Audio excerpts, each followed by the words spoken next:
तो यार रात में सोया था मैं लेट और सुबह ही आ गया मैडम का फ़ोन कि तुम्हारे कफिल का तबीयत खराब है और मैं जा रहा हूँ हॉस्पिटल।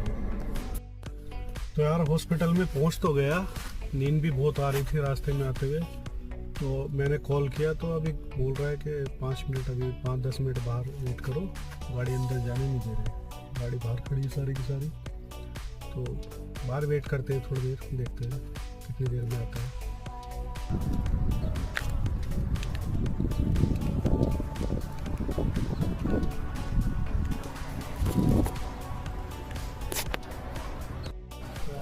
को दिक्कत तो थी, चल नहीं पा रहा था, मैं खुद ही उसको खींच के लेके जा रहा था। हो गया।